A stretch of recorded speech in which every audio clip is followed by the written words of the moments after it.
Hi everybody, this is Travel TitBits number 5. So I thought I'd continue on from my slightly unscripted approach by talking about a company called Laker Airways and the trip that I took with the same friend that was interested in aircraft. So Freddie Laker was an astute businessman who had this desire to challenge uh, pricing between Europe and North America. And this is how he came up with this concept of a sky train in the sky, which was essentially a tri-jet, enough tri-jets to get people across the pond for as cheap as possible. It was an early entry into low-cost travel, but over not just over Europe, but intercontinental low cost travel. And well, it caught off very quickly. Unfortunately for him, the the other airlines he was competing against eventually chose to reset their own pricing. So eventually, he unfortunately became not irrelevant, but he forced the industry to re-examine how this kind of travel happened.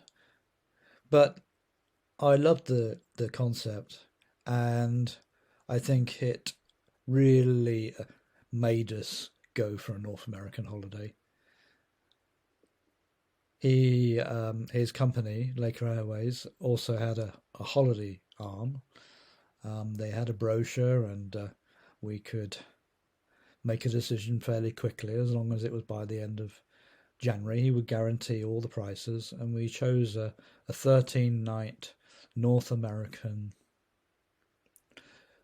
trip, what they called the Grand Tour, which also took in a piece of Canada.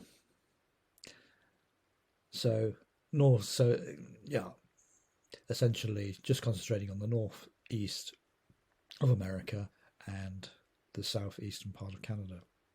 So it was a very attractive idea, which we went for.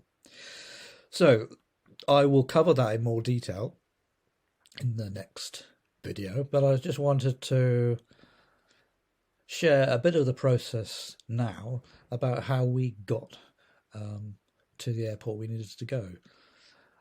Because he wasn't a major airline, he chose Gatwick as his main hub. So, given the holiday was in 1981, at that time it coincided with a brand new service by British Rail. They weren't privatised at that period, and in 1980 they began a direct service between Reading and Gatwick Airport. Their first trains were still the DMUs that had been around for 20 years or so. Maybe they were a bit more advanced. They were slow and sluggish, and a bit like the planes I described in the first video. When this machine started up, it always seemed to be protesting that I was quite happy sitting in this platform, and now you're starting me up.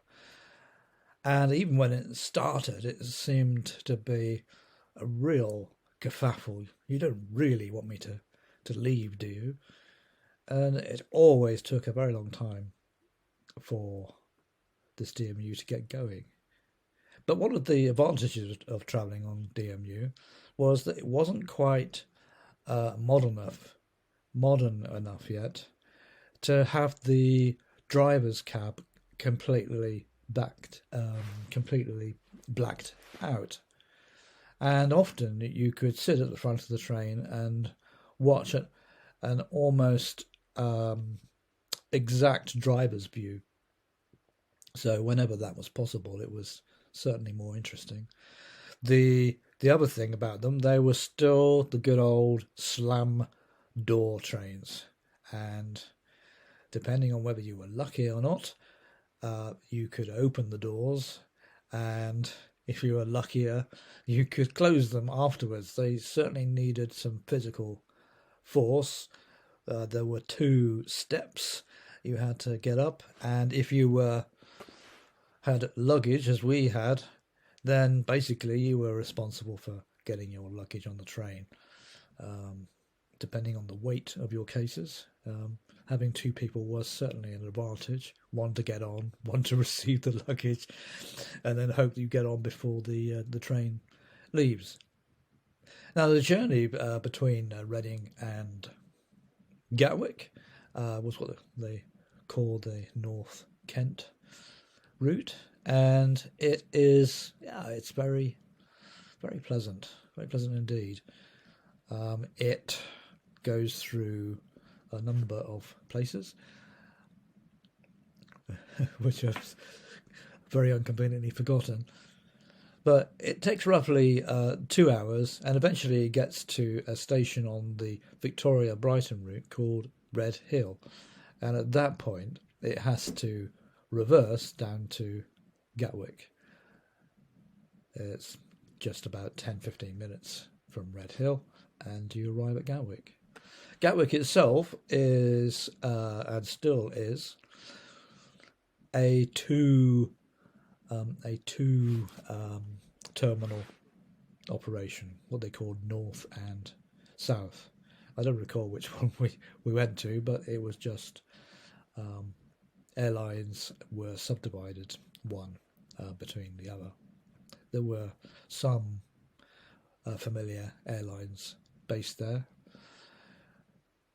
Then, as now, the airport was roughly split between a majority of holiday trade versus business trade at other major airports. So in a way, the concept of splitting operations had already begun, and future airports in the London area would have different roles and different populations that they were speaking to. So having got to Gatwick, we then embarked on our journey, and that's what I'm going to discuss from tomorrow. Alrighty, catch you then.